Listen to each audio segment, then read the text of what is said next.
दोस्तों नमस्कार। आज बात कर लेते हैं हम एक एनएफओ के बारे में जो स्पेशली बच्चों के लिए लॉन्च किया गया है। ये एनएफओ 28 नवंबर 2023 को लॉन्च हुआ है और इसका जो पीरियड है वो 12 दिसंबर 2023 तक है। इस फंड का नाम है यूनियन चिल्ड्रंस फंड। ये एक बहुत ही एग्रेसिव कैटेगरी का फंड है। एनएफओ का मतलब जो लोग नहीं जानते, उसका मतलब है न्यू फंड ऑफर। एक ऐसा फंड जो अपने लोएस्ट प्राइस बैंड के ऊपर लॉन्च हो रहा है। 10 रुपीज एनएवी पर लॉन्च हो रहा है, यानी 10 रुपए प्राइस के ऊपर बेसिक प्राइस जो उसका है उसके ऊपर लॉन्च हो रहा है, बिल्कुल न्यू फंड। हम बात कर लेते हैं कि इस कैटेगरी के कौन से फंड अभी तक अवेलेबल हैं मार्केट के अंदर। ये फंड की क्या ताकत है, क्यों इस फंड को लॉन्च किया गया, और ये वेल्थ मैक्सिमाइजेशन में क्या काम कर सकता है और किस सेगमेंट के लोग इसको ले सकते हैं।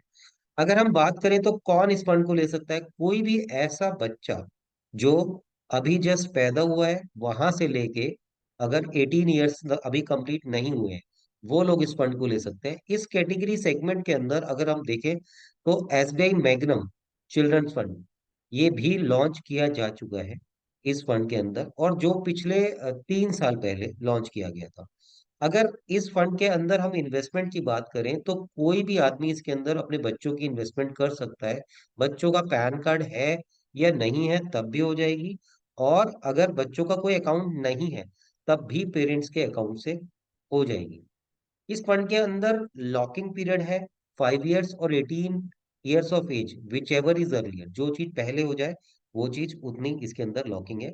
अब इस फंड को अगर और डिटेल में हम समझ लेते हैं कि ये फंड क्या कर सकता है, तो जैसा कि मैंने बताया कि इसका जो पीरियड है वो only and only for limited period है। ये 10 रुपीज के अंदर, फॉर एग्जाम्पल कि ये 28 नवंबर को ये लॉन्च हुआ और 12 दिसंबर तक ये फंड चलेगा। अब ये open ended fund for investment of children having a locking period of at least 5 year, कम से कम 5 साल का इसके अंदर लॉकिंग रहता ही है, यानी इस दौरान आप कोई भी पैसा विड्रॉल नहीं कर सकते। यही इस फंड की विशेषता है कि इसको लॉक किया गया है। फंड को लॉक करने के क्या फायदे होते हैं दोस्तों? फंड जब भी लॉक होता है तो फंड मैनेजर के पास एक अपॉर्चुनिटी आ जाती है कि इस फंड के अंदर से कोई भी रिडम्पशन का प्रेशर उसके ऊपर नहीं पड़ेगा। अगर ये ओपन एक ऐसा फंड होता है जिसके अंदर कोई लॉकिंग नहीं है, तो क्या होता है, आप दो कैटेगरी में पैसा डालते हैं, इक्विटी और डेट। डेट एक ऐसी कैटेगरी होती है जहां पर वॉलेटिलिटी ना के बराबर होती है, पर वो 6 to 7% का रिटर्न जनरेट होता है। वहीं पर इक्विटी एक वो कैटेगरी होती है जहां पर रिटर्न 15, 20, 25 कितना भी फंड जनरेट होता है, और वॉलेटाइल मार्केट के अंदर वो पैसा डलता है। जो पैसा हमारा बनता है वो इक्विटी मार्केट में ही बनता है। डेट मार्केट सिर्फ फंड के ऊपर सपोर्ट के लिए दी जाती है, क्योंकि अगर कोई रिडम्पशन होता है तो उससे पैसा दे दिया जाता है।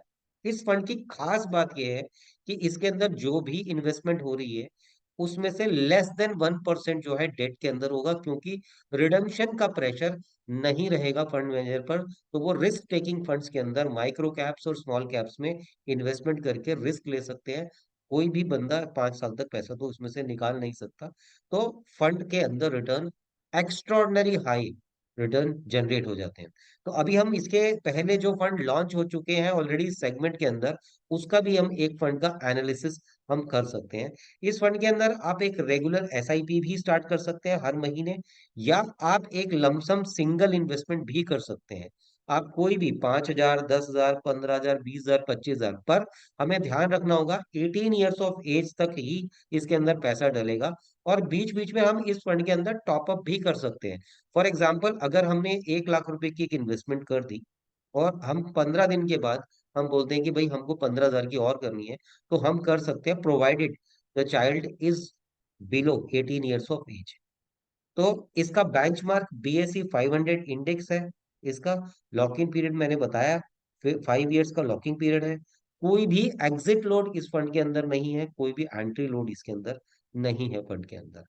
अब हम जरा एक बार देख लेते हैं SBI Magnum Children's Benefit Fund. ये एक ऐसा फंड है जिसने बहुत ही हाई वैल्यू रिटर्न पिछले 3 साल के अंदर दिया है।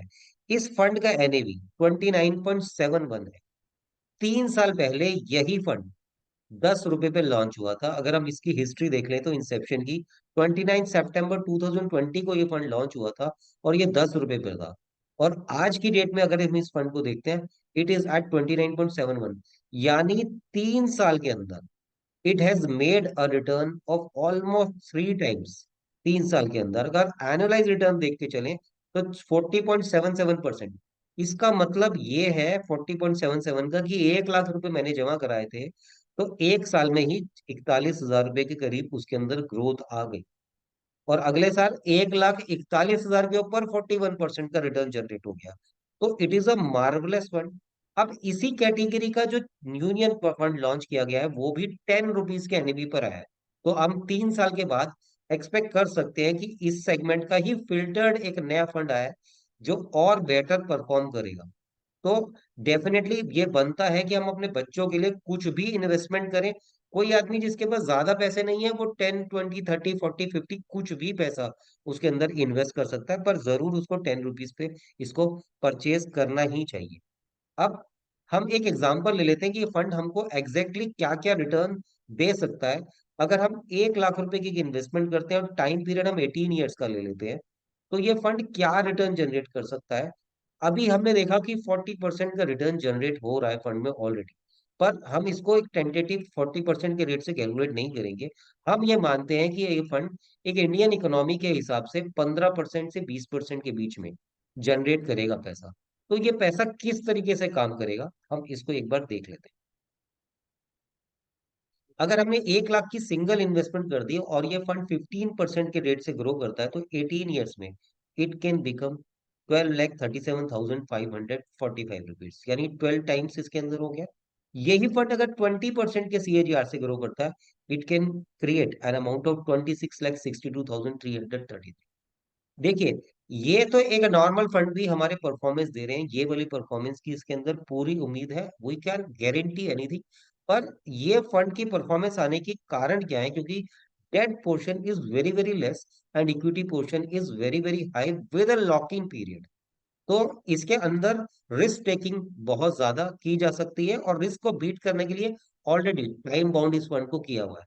तो डेफिनेटली अगर आप अपने बच्चों के लिए एक बड़ा कॉर्पस क्रिएट करना चाहते हैं, तो डेफिनेटली इसके अंदर जरूर इन्वेस्टमेंट जरूर बनती है, इसमें जरूर करनी चाहिए। Mutual fund investments are subject to market risk, please read the offer document carefully before investment. ये एक स्टैच्यूटरी वार्निंग मेरे लिए देनी जरूरी होती है, तो that's why I am giving this warning. तो थैंक यू वेरी मच। आपको अगर कोई भी फंड के बारे में इंक्वायरी है तो आप मुझे इस नंबर पर कांटेक्ट कर सकते हैं। You can also mail me on my email ID insure with amit77@gmail.com। तो डेफिनेटली आप इसके अंदर जरूर अपना इंटरेस्ट अगर आपको है तो जरूर हमसे कांटेक्ट कीजिए, and it will be going to a good blockbuster fund from Union mutual fund. Okay, thank you very much.